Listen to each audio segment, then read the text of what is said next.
Hello, hello, hello. Welcome, welcome, welcome. It's Dr. Tori here, aka Dr. Victorious, here for another episode of Be Victorious. Make sure you are following us. You know, I am Dr. Victorious everywhere. Dr. Victorious on Twitter, Dr. Victorious on Facebook, Dr. Victorious in my Facebook group, Be Victorious with Dr. Tori Williams.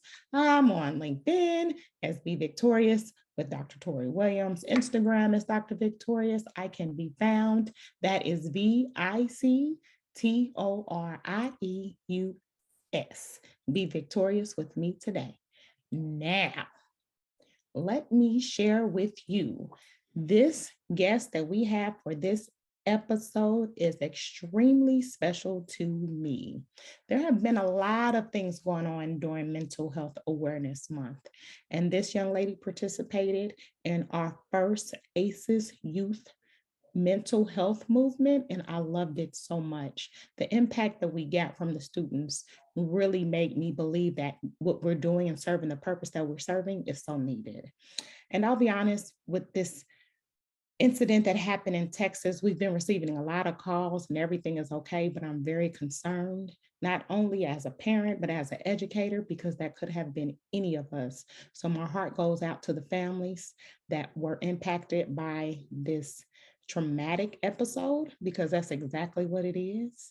And I wanted to bring this special guest in to chime in on some things and talk about mental health awareness. So this special guest, again, is very important to me. And I think as parents, this is something that we need to do. We need to talk to our students. We need to talk to our children. And so I have my firstborn, Kermari, as a special guest. Kermari, welcome to Be Victorious, episode 5. Hello, hi. You're so beautiful. Thank you. And I'm biased. How are you today? Good. I'm good. I brought you onto this podcast today just to talk about a lot of stuff that has happened around mental health awareness and about the school shooting that happened yesterday, because I know we've had discussions about it, but I think it would be important to talk about ACEs, adverse childhood experiences, and even this recent shooting, from a youth perspective. Is that okay? Yeah, that's fine. Cool. Well, tell me about yourself first. I'm in 9th grade. I live in Dallas. I'm 15, I think. Yeah, I'm 15. The oldest sibling, and yeah. Cool. I think you're awesome. I think you're beautiful. Your mom, oh my God, she's such an amazing person. Now, my question to you is this. My first question. Mm-hmm. Do you know what ACEs are? Yes, I know what ACEs is. Interesting. Who introduced you to ACEs? You did? I did. Did I? Yeah. Well, what did you find out about ACEs? Tell us about your thoughts about ACEs. I found out about ACEs when you first started your dissertation program, because I was younger. So I say when I started understanding what it is more, as I say the middle of your dissertation program, because I didn't know what it was. Oh, cool. So what do you think? What's your interpretation of ACEs? It's another way to identify it. Instead of saying, oh, that person don't have parents, or it puts it in a category easier for other people to understand. Okay, interesting. What do you think about it? Is it a good thing or a bad thing? It's a good thing because it builds character. It builds yeah. Okay, so you actually went to the ACEs Mental Health Youth Summit this weekend. Did you enjoy it? Yes, I did enjoy it. What was your takeaway? Everybody has a different story. Not everybody has the same story. And maybe one of the girls on the youth Zoom said, everybody's can all relate in a way through ACEs, even though it may not seem like a good thing because it's something traumatic that may have happened. We can all relate on a certain level. Now, honestly, have you talked to your friends about it? I mean, my friends know what it is. They know that ACEs is a thing. Most of my friends do, I think. Okay. Is that thanks to you, or is it just something that they're talking about in schools? I say thanks to me, because I don't think they knew what it was until I like spoke up about it or said something about it. Yeah. Pretty good. So you're advocating for the youth as far as ACEs is concerned. Congratulations. You know, it's extremely hard to do that, especially for some parents, because a lot of things that happen with their parents. And so, you know, parents are very protective of their children, and I can understand that. So I commend you for actually being on here. Just so you guys know, this is live. We're doing this. There's no script.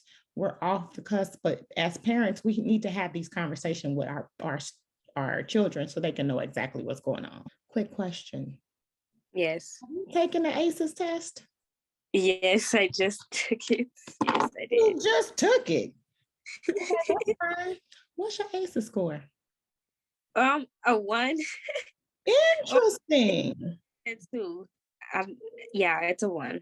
Let me go back. And that's okay. But guess what? You have aces, and that's okay to have aces. You already said it. It's okay. It doesn't make you different. It doesn't make you worse or better. Now, just so you know, as far as the aces test, it's 10 questions. You can score from a 1 to 10. And for you having a 1, it's okay. It just lets you know that you only score in the categories 1 or 2 or 3 times. So just so you know, if your score is a 1, it's okay.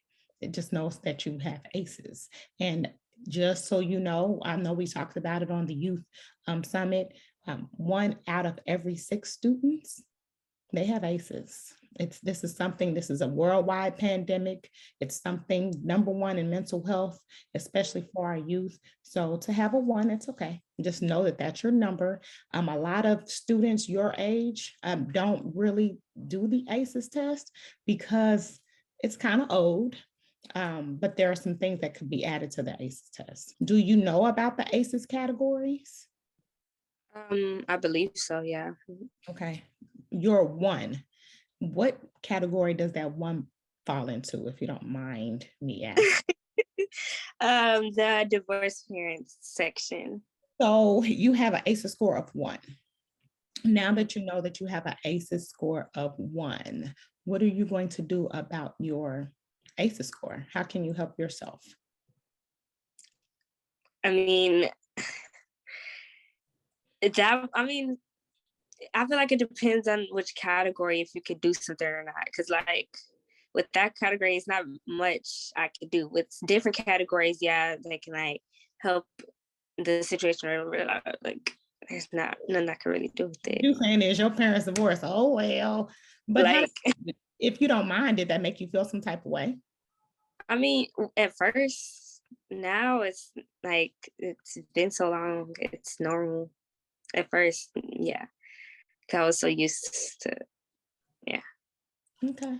Okay. Well, I don't want to put you on center stage, but this is reality, and aces are real. So just know that there's tons of people out there that parents have divorced, separated, that type of thing. So I commend you for actually again coming on and sharing that information with everybody, because yes, your parents are divorced, which makes you have aces. And as much as I could prevent that from happening, sorry, you have aces. And I think as parents, what we have to do is make sure that the students, your children, I keep saying students, your children also know that it's okay to have it. They're just joining us and we're doing something about this. It's a pandemic. It's been going on. It's number 1 in mental health right now, and it just needs to be addressed. So I have a question for you. Mm-hmm. How important is a conversation of ACEs? I think it's important because it's something that we should bring more to light in our shadow, if that makes any sense. Mhm. Are you a part of the ACEs youth movement? I would say I am, yeah. Interesting. Okay, so if you could add anything to the ACEs categories, because it's a lot going on right now, especially with the recent shooting of the school in Texas yesterday, what would you add to the ACEs categories?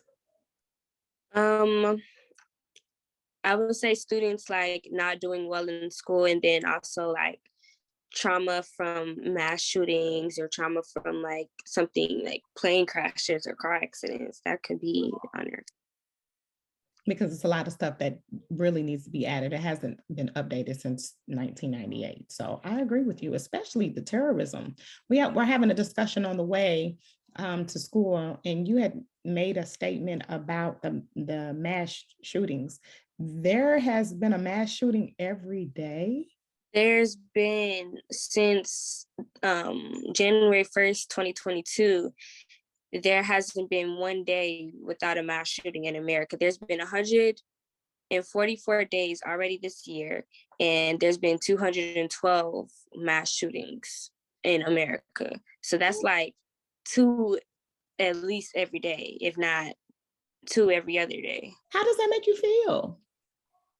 Like everybody, like senators and stuff, are so focused on other laws taking away women's rights and stuff, but aren't doing anything about these mass shootings that have been happening continuously back to back every day. It's like, when are we actually going to do something? Because this is just now, because it's been two mass shootings, big mass shootings back to back. This is not the first time that there's been a mass shooting, and now more people are speaking up about it because they're realizing how they're so focused on other rights rather than the rights of kids at school or the rights of people going to like a supermarket or going to church, something simple like that. How does this impact you as a student? My school has been strict. They are monitoring the bathrooms, and like usually we can ask the teacher, can we go to the bathroom? They give us a pass, go to the restroom. Now we can't go to the restroom. We're taking bathroom breaks like we did in elementary school. And it's like, yeah, we need to monitor our kids and stuff, but taking a whole class bathroom break as a high schooler, that's so not normal, you know. But you know, it's for your safety though. It's for our safety, but we shouldn't have to go to school and be scared that we not come home, or that go to school and be scared that like somebody in your class could have a gun, or somebody around you could be thinking about like coming to school the next day with something. Like, it's scary. And so, your last thoughts about the tragic incident in Texas. What are your final thoughts? Mhm. We need to focus more on the kids, because I feel like it could have been prevented. Not stopping him from coming in the building, like prevented like way before. Like, he's been showing signs of that. His friends were saying like he cut his face up and said it was just for fun. That's a sign right there. Like, that's not okay. Something should have been done about it a long time ago, when he first started showing signs of saying he wanted to do stuff like that. Wonderful. And then stricter on gun laws, because especially in Texas, because he was 18, he was legal to have a gun, but it's still like background checks, especially like how they were in school, because it shows records in his record books for school. He's not like mentally okay. Like, background checks for that would have been helpful. That's good that you're in tune with society and what's going on with today's society and things of that nature. So that's a really good thing. My last question. ACEs, do you think it is a good thing or a bad thing? I think it's a good thing to a certain extent. Tell me Like more. the nature of ACEs, where it comes from, yes, it may be a bad thing depending on the person. Because a lot of it can either go a good way or a bad way. Some people, what they've been through in life, they use it to grow and get better, and they use it to their advantage. But a lot of people, with the stuff that they've been through, they can't take it. Like they're not strong enough to take it, so it may turn out to be a bad like situation within themselves or within other people. So I feel like it could be a good thing if not treated properly, but understood by that other person. Because a lot of people don't understand it, and that's where the bad comes from. All right, Kamari, any final last words? ACEs is a good thing, and more people should get a better understanding of it. Wonderful. Young lady, it's been a pleasure interviewing you. I think this is very important as a parent. I think it's very important as an educator. I think it's very important as the ACEs educator to let parents know it's okay to have these conversations with your children, because we communicate and we talk about these things often. And so it's okay to have this as a cycle breaker, these open discussions with your children. So I thank you so much for volunteering and chiming in on this wonderful podcast. Thank you so much for your time. I appreciate you so much. And I love you. Thank you guys so much for tuning in. This one was a special one. I love the special guests, of course. And you guys can find us on all social media platforms, Dr. Victorious everywhere, Be Victorious with Dr. Williams. And we thank you guys so much again for tuning in.